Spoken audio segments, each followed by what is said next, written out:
What's up, everybody? Nero X, the Madman from the... Hang on, let me get out of this light. Much better.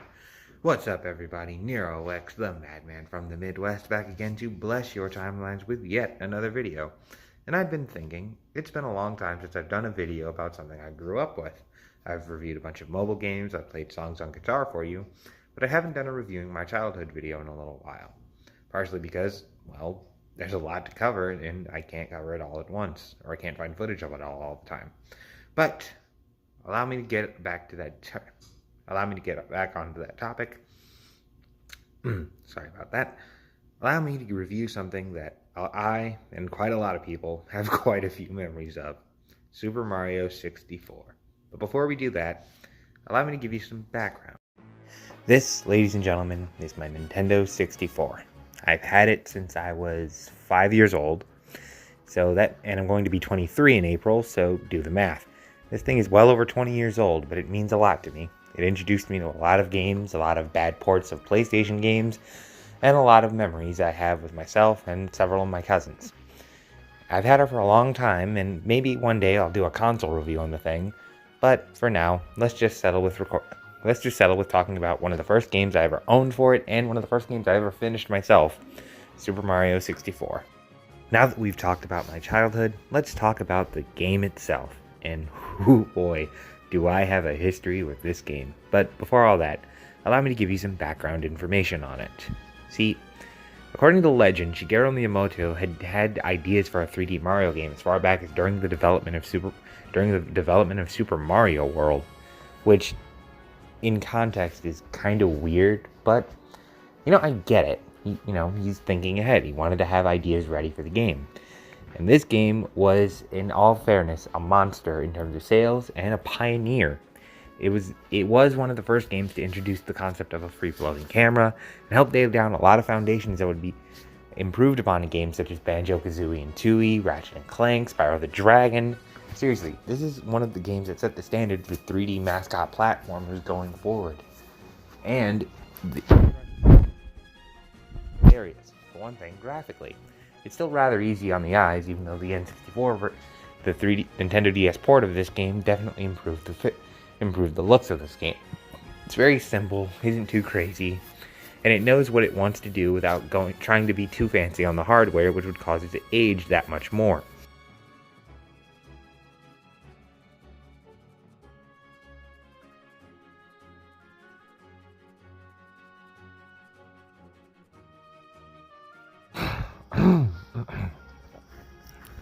Man, it felt good to go back to this game, watch it, play it again, really, think about all the memories I have associated with it, good and, bad.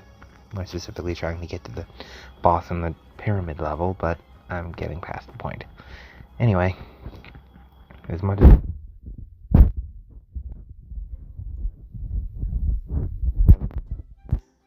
there's no denying the fact that this game has aged. And when I say aged, I mean aged like milk in some areas.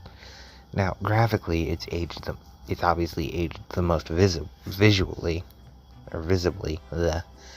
because, well, technology has improved and advanced, and 3D models are just that, better. But the real places it's aged, as far as, gameplay-wise, is in its level design at times, and in its controls, more specifically the camera. Yes, I know, it was 1996, and very few games had ever tried having a manually placed camera. And trust me, this thing, while it does work fine in the Bowser levels, because it seems like the Bowser levels are more designed around it, in certain levels it can be downright uncooperative, fidgety, stick to the wrong thing, give you a horrible view. It can be so uncooperative at times. And the controls can be a bit finicky.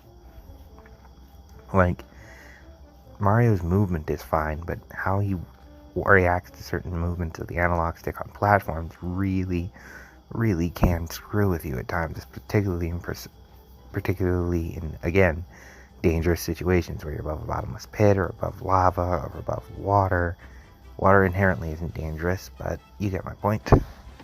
However, it'd be hard to review this game without acknowledging just how important it was to the development of games.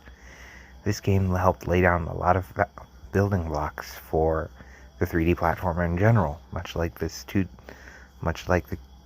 original Super Mario's laid down building blocks for the 2D platformer. So, if you want to see where a lot of 3D platforming games got design cues from, then play this game.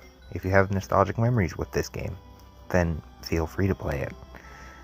But to the new player, to the person who's grown up more used to the improvements made upon the 3D formula over the years, it'd be a hard sell, but I'd say give it a try.